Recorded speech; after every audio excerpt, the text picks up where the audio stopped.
maybe not universally, but I mean, I wasn't universally accepted in high school either. And I found that really invigorating and interesting and exciting. Yeah, at some point, one of the minor characters says to the straight Will Grayson, "How's it going, faggot?" And it's not really an insult, it's more, or I don't know if it's an insult. I mean, is it an insult, or is this just the way kids talk? Did he mean it as an insult?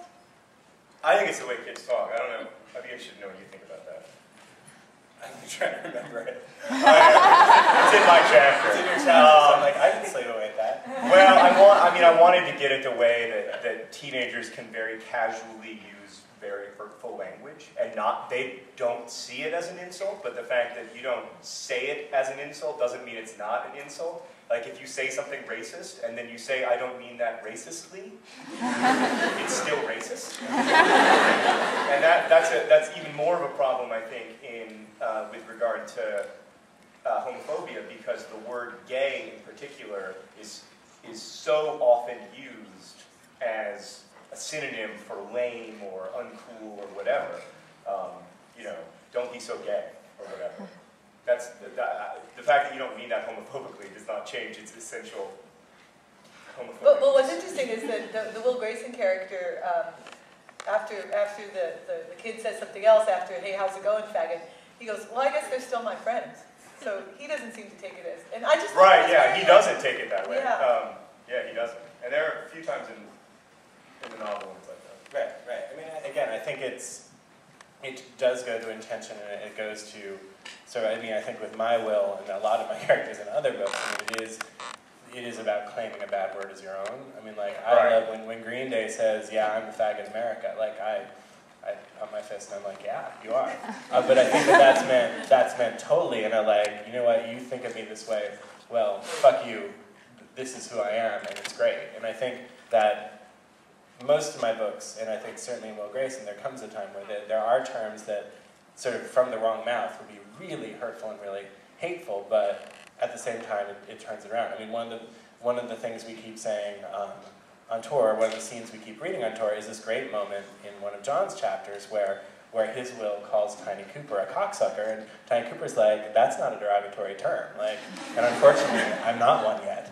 So I think that is a great moment, because it just takes this thing that you just say it and you don't actually think about what it means, and then like totally turns it. And I think we do that partially for the reader and partially because it feels very true to the characters.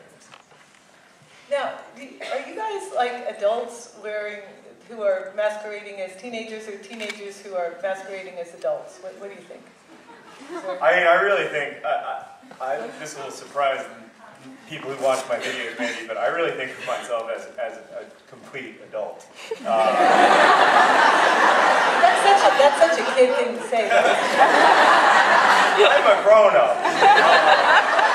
I do though. I love teenagers, and I want to work with them, and I want to talk about stuff that interests me with them, and I want to do awesome stuff with awesome people. But I don't think of myself as being adolescent. Any more than I think that my high school English teachers thought of themselves as being in some way teenagery. You know, I just see it as that's the people I'm kind of called to work with the most. So I try to be a grown-up, yeah. I mean, I had a revelation the other day. I haven't even shared it with John, but it was awesome, and I'm going to share it with you all. I have notoriously and at length and in print and in person railed against the teen young adult for our literature. I just think it's a strange term that nobody identifies with, because usually you're talking about young adult versus adult. There are adult books and there's young adult, and I'm like, that's just idiotic. Like, say teen or say whatever you want. And then, strangely, during one of our long car rides or during some plane ride, I realized that actually we should create this dichotomy where the difference is between young adult and old adult. And nobody's going to want to buy the old adult. Exactly. And so suddenly, this term that I really never liked, I was like, I totally identify. I am a young adult because I like to do young adult things, and I'm not an old adult. And if you want to write old adult literature about like whatever, like our marriage after 50 years, that's great. Go do it. But I want to write young adult. So so now suddenly, and again, it'll probably turn next week, but I'm identifying as a young adult, that I do think I'm absolutely an adult, and I think it is a slippery slope writing teen literature if suddenly you start to think you're one of the teens, because you're not. Unless you're Caleb Nation or one of the teens who's writing, or in your young 20s writing. Caleb, are you here? Yes. For himself. Okay.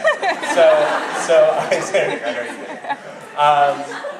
I think that you come at it from an adult perspective, but at the same time there is a certain youth to the writing and to what we